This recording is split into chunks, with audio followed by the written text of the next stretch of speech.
हल्का बंदियों के मामले पर एमक्यूएम और पीपल्स पार्टी में ठन गई है। पीपल्स पार्टी ने 15 जनवरी से पहले नई हल्का बंदियां नामुमकिन करार दे दी हैं। मुत्तहदा ने बल्दियाती इलेक्शन नई हल्का बंदियों से मशरूत कर दिया।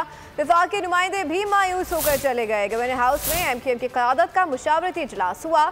आइंदा के लाए अमल पर गौर। ज़राए के मुताबिक एमक्यूएम और पीपल्स पार्टी के दरमियान इजलास का एक और दौर होगा।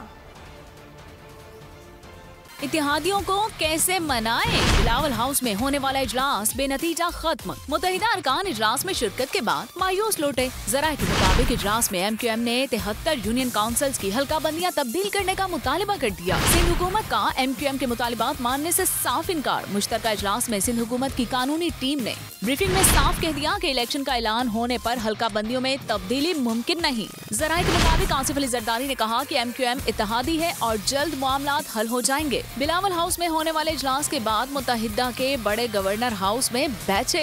इजलास में मौक़िफ़ इख्तियार किया गया कि असेंबली में अददी अक्सरियत की बुनियाद पर किसी को शहरी सिंध के साथ ज्यादती नहीं करने देंगे। गवर्नर ने एमक्यूएम के तमाम मुतालिबात को दुरुस्त करार दे दिया। कहा कि पीपल्स पार्टी को अपने मुआहिदे पर मनो अन अमल करना होगा। 2022 बहुत सारे तोहफे भी देखे गया पाकिस्तान की आवाम को। पाकिस्तान की आवाम को एक तोहफा ये दिया कि आवाम को पता चल गया कि पाकिस्तान का मीडिया क्या है। हक और सच का सफर साल 2022 में बोल रहा नंबर 1। हमने बहुत सारे शोज और ट्रांसमिशंस की। पूरा साल मुसलसल जदोजहद में निकल गया कि ये वोट ऑफ कॉन्फिडेंस के पीछे कौन लोग थे। तोड़े रेटिंग के सभी रिकॉर्ड। एंकर्स ने भी आवाम में सबसे ज्यादा मकबूलियत पाई और सोशल मीडिया पर भी बोल रहा सब पर भारी। सब्सक्राइब करें और बेल दबाएं ताकि कोई खबर रह न जाए।